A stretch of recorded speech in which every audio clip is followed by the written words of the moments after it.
Сендер бізге соғыс аштыңдар.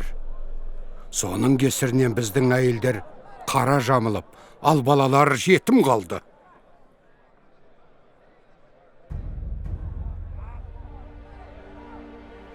Бірақ шабуылды бастаған өздеріңіз ғой. Біздің ауылды өртке орадыңыздар. Алайда, сендер біздің жігіттерді өлтірмегенде, ешқандай да шабуыл болмаушы еді. Ал бұған сен не дейсің? Сіздердің жігіттеріңіз ұрлықшылар. Олар біздің жылқыларды айдап алып кететін. Біз тек өзімізге тиесілі мал жандарымызды қорғадық. Жоқ. Бұл сендерді ақтай алмайды. Барымта дегеніміз қазақтың ежелгі дәстүрі. Оны біз ойлап таппағандықтан жоққа да шығара алмаймыз.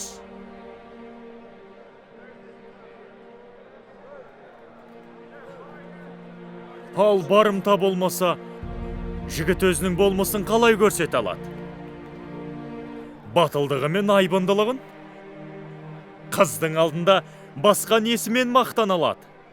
Батылдық пен айбындылық ер жігіттің намысы емес пе? Жазадан құтыла алмағандықтарыңа қарағанда, сіздердің жігіттеріңіз соншалықты ер жүрек болмағаны ғой. Ондай жігіттерді несіне аяйсыздар?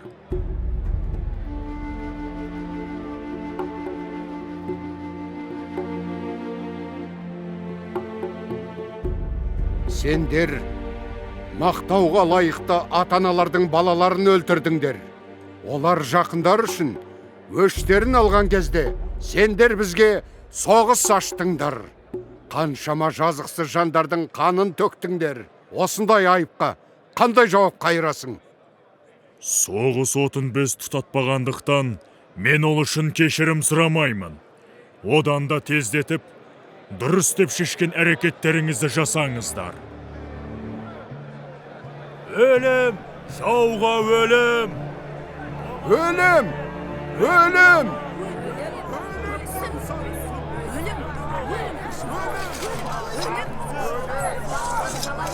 Маған не қаласаңдар, соны жасаңдар. Бірақ естеріңде болсын, Байыл руы мен үшін кек қайтарады. Бүгін менің өлімімді талап етіп отырғандар, ертеңгі күні өздері үшін аяушылық сұрайтын болады. Тоқтаңыздар! Маған да бір ауыз сөз айтуға рұқсат етіңіздер.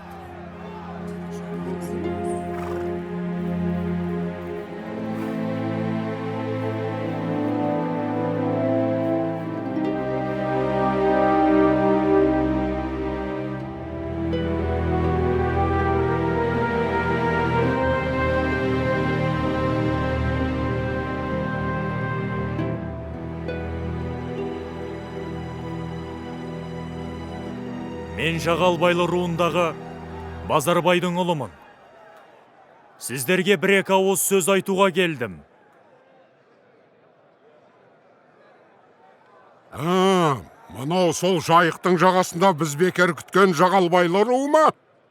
Егер сендер уағында көмекке келгенде, көп батырларымызды аман алып қалушы едік. Мен сенің әкеңе маған жауынгерлерін жіберсін деп бұйырған ем. Неге ол менің бұйрығымды орындамады?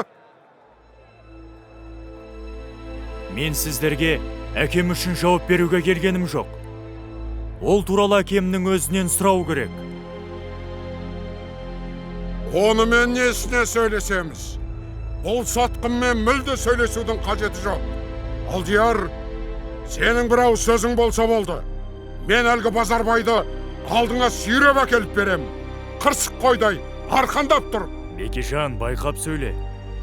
Қоразда қоқиланып тұрып сорпаға түсіп кеткен. Ей, сен арсыз! Қазір мен сенің басыңды алам, күшік! Біреудің басын шабам деп, өзің басыңнан айырылып қалма.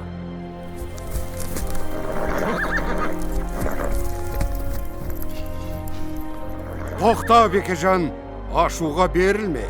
Базарбайдың ұлы, Сен бізге не айтпақшы едің? Мен бүгін шайқас алаңын көрдім. Онда қазақтың ең мықты батырлар өліп жатты. Қалайша олар көз жұмды? Бұған кім кінәлі?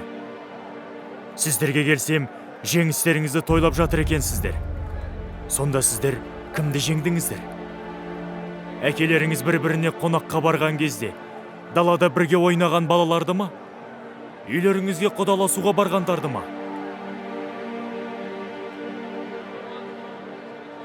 Ағайындарыңды, әкелерің мен аналарыңды ма? Несіне қонасыңдар? Қаһарланған сәтте өз табанын мұжуға дайын, құтырған қасқырдай, сіздер де өз ренжістеріңіз үшін кез келгенді өлтіруге дайынсыздар.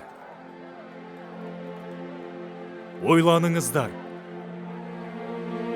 Егер нағыз жау келетін болса, сіздермен иық тіресіп тұру үшін, отанын қорғау үшін, алаңда жатқандар тіріліп, қайтып тұрмайды. Қанды кекті тоқтататын кез келді.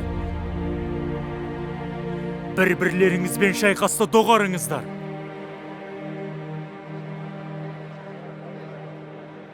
Айналайын ағайын, мен сіздерді бірлікке шақырғым келеді. Сенің сөздеріңде ащы шындық бар. Бірақ жақындары мен туғаларын жоғалтқандарды қайтеміз. Олар бүгінгі таңда әділдікке сеніп отыр. Баласының өлімі үшін кек алуға құқы бар әкені мен қалайша тоқтатамын?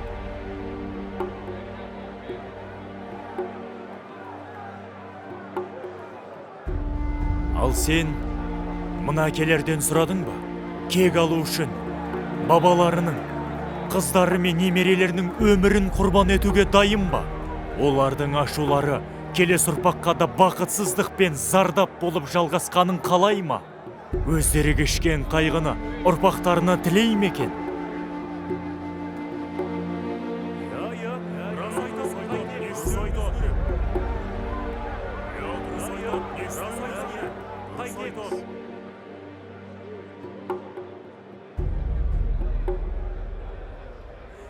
Кек алуды доғарыңдар деп айту оңай. Ал ертеңгі күні біздің жеңісіміз үшін барлығымызды жазалауға келген Байыл руын қайтеміз. Әлде біз олардың рақымшылықтарына сеніп, еш шайқаспастан беріле салуымыз керек пе? Соғысты тоқтату үшін бір-бірлеріңізден кешірім сұрап, барлық тұтқындарды босату керексіздер. Осы безектеулеріміз де жетеді. Әке-шешелеріміздің төгілген көз жасы да аз емес. Барлықтарыңыз өкпелеріңізді ұмытып, достыққа қол созатын сәт келді. Осы шайқасымыз да жеткілікті. Содан кейін барлық қазақ руларын бір ортаға жинап, ортақ заң қабылдау қажетпіз. Ол кедей болсын, мейлі ханның баласы болсын. Әрқайсымызға ортақ міндеттемелермен бірыңғай заң қабылдайық. Және туған тумаларды соқыр еткен кек пен бассыздыққа жол бермейік. Қылмыс жасағанды заң жазаласын, егер біз мұны жасамасақ.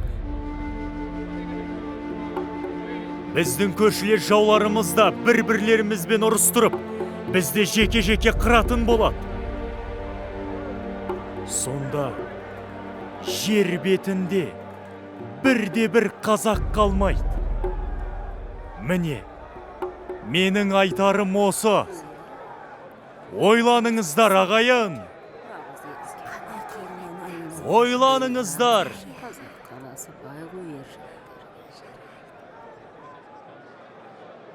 Доғар бізді қорқытқаныңды. Заң тек қана әлсіз адамдарды бағындыруға жақсы. Мықтылар өз-өздеріне заң. Егер батыр өз әрекетін дұрыс деп шешсе, ешбір келісім батырды тоқтата алмайды. Ақылды батыр заңды өзі-ақ қолдап қорғайтын болады. Ал егер ол ақылсыз болса, оны тыныштандыру үшін 10 жауынгер де жеткілікті. Дұрыс айтасың, Төлеген. Мына Бекежан қаншалықты дүкеңдесе де, мына мен тағып тұрғандай кісендер кез келген батырды тыныштандырады. Мына ойраттықтардың садағын мен кеше сіздер шайқасқан алаңның маңынан тауып алдым. Жаулар сіздердің сырттарыңыздан бақылап, қазақтардың бір-бірін өлтіріп жатқандарын көріп қуанған. Қалайша, осы белгі сіздерді алдағы уақытта келер қайғыдан айықтырмай.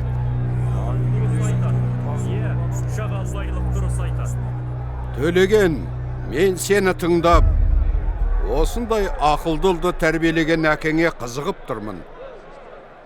Сенің айтқандарың жөнінде ойланып, дұрыс шешім қабылдау керекпін.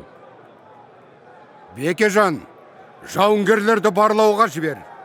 Төлеген айтып тұрған ойраттық жауынгерлер біздің жерімізде не істеп жүргендерін анықтау қажет.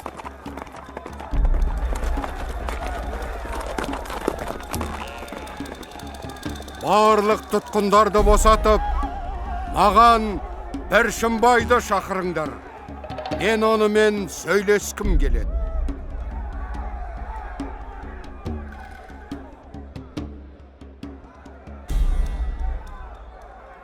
Бұл айтылған сөздер сенің жаныңа жақын болса, тұтқындағы мен не айтайын?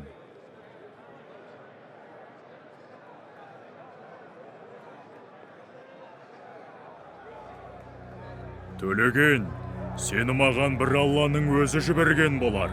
Сен дәл уақытында келдің. Сол үшін саған рахмет.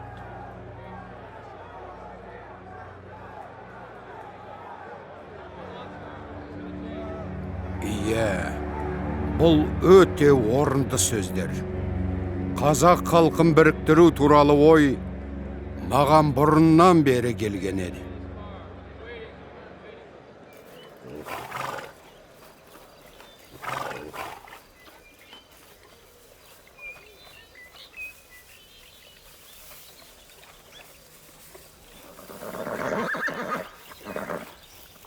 Менің сөздерім оларға ой салған сияқты. Төлеген, бұл тек сенің айтқан сөздерің ғана. Ал енді біз кетуіміз керек. Бекежанның жауынгерлері олардан жеңістерін біз тартып алғандай сұқтана қарап тұр.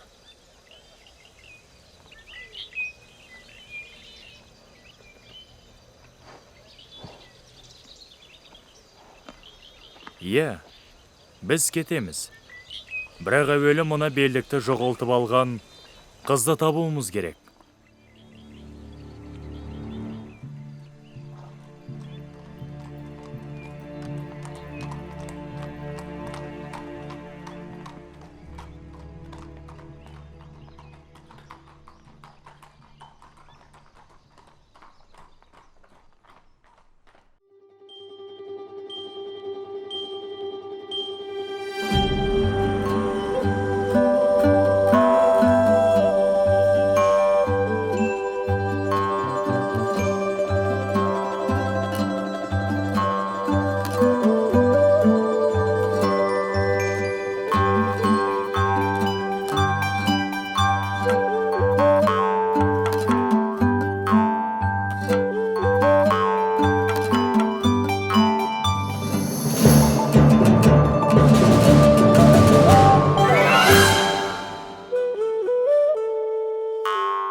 Сен бізге соғыспен келдің.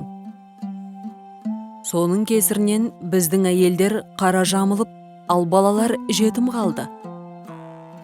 Бірақ шабуылды бастаған өздеріңіз ғой. Біздің ауылды өртке орадыңыздар. Ал сендер біздің жігіттерімізді өлтірдіңдер. Сіздердің жігіттеріңіз ұрлықшылар, олар біздің жылқыларымызды айдап алып кететін. Барымта дегеніміз қазақтың ежелгі дәстүрі. Оны біз ойлап таппағандықтан жоққа да шығара алмаймыз. Әйтпесе жігіт өз айбындылығын қалай көрсете алады? Қыздың алдында несімен мақтанады? Егер сіздердің жігіттеріңіз есесін қайтара алмаған болса, жеткілікті айбынды болмағандары ғой. Сендер мақтауға лайықты ата-аналардың балаларын өлтірдіңдер. Соғыс отын біз тұтатпағандықтан мен ол үшін кешірім сұрамаймын. оған өлім. Мен үшін кек алады. Бүгін менің өлімімді талап етіп отырғандар, ертеңгі күні өздері үшін аяушылық сұрайтын болады. Тоқтаңдар. Мына жігіт кім? Сен кімсің? Саған не керек? Мен Жағалбайлы руындағы Базарбайдың ұлы Төлегенмін. Бұл әлгі бекер күткендеріміз ба? Мен сенің әкеңе маған жауынгерлерін жіберсін деп бұйырған едім. Неге ол менің бұйрығымды орындамады? Ол туралы әкемнің өзінен сұрағандарыңыз дұрыс.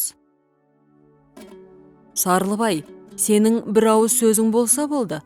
Мен әлгі Базарбайды қырсық қойдай арқандап тұрып, алдыңа сүйреп алып келемін. Қоразда қоқиланамын деп орнын шоқып қалған. Сенің басыңды шауып аламын, күшік. Біреудің басын шабамын деп, өз басыңнан айырылып қалма. Бекежан, тоқта, ашуға берілме. Базарбайдың ұлы, сен бізге не айтпақшы едің? Мен бүгін шайқас алаңында қазақтың ең мықты батырлары өліп жатқанын көрдім. Сіздер жеңістеріңізді тойлап жатырсыздар. Сонда кімді жеңдіңіздер? Әкелеріңіз бір-біріне қонаққа барған кезде далада бірге ойнаған балаларды ма? Ойланыңыздар. Егер нағыз жау келетін болса, өлген жауынгерлер қайтып тірілмейді. Олар отанын қорғау үшін сендермен иық тіресіп тұрмайды. Қанды кекті тоқтатып, бір-бірлеріңізбен соғысуды доғарыңыздар. Сенің сөздеріңде ашы шындық бар. Бірақ жақындары мен туғандарын жоғалтқандарды қайтеміз. Баласының өлімі үшін кек алуға құқы бар әкені мен қалайша тоқтатамын? Ал сен мына әкелерден сұрадың ба? Кек алу үшін балалары мен немерелерінің өмірін құрбан етуге дайын ба? Олардың ашулары келесі ұрпаққа да жалғасқанын қалай ма? Ал ертеңгі күні біздің жеңісіміз үшін барлығымызды жазалауға келгенде еш шайқаспастан беріле салуымыз керек пе? Соғысты тоқтату үшін барлық тұтқындарды босатып, бір-бірлеріңізден кешірім сұрауларыңыз керек. Бәріне ортақ заң қабылдау. Қылмыс жасағандарды заң жазаласын. Егер мұны жасамасақ, жау бір-бірімізді ұрыстырып құртады. Сонда жер бетінде бірде-бір қазақ қалмайды. Доғар бізді қорқытқаныңда. Мықтылар өз-өздеріне заң. Егер батыр өз әрекетін дұрыс деп шешсе, ешбір келісім батырды тоқтата алмайды. Ақылды батыр заңды өзі-ақ қолдап қорғайтын болады. Ал егер ол ақылсыз болса, оны тыныштандыру үшін 10 жауынгер де жеткілікті. Дұрыс айтасың, Төлеген. Мен тағып тұрғандай кісендер кез келген батырды тыныштандырады. Мына ойраттықтардың садағын мен соғыс алаңның маңынан тауып алдым. Жау сырттарынан бақылаған. Қалайша келер қайғының осы белгісі сіздерді айықтырмайды. Төлеген, мен сені тыңдадым. Сенің айтқандарың жөнінде ойланып шешім қабылдауым керек. Сендей ұлды тәрбиелеген әкеге қызығып тұрмын. Бір Шымбайды босатыңдар, мен онымен сөйлесемін. Бекежан мен оның жауынгерлері жақтырмайды. Ал енді біз кетуіміз керек. Бекежанның жауынгерлері олардың жеңісін біз тартып алғандай сұқтанып қарап тұр. Бірақ әуелі мына белдікті жоғалтып алған қызды табамыз.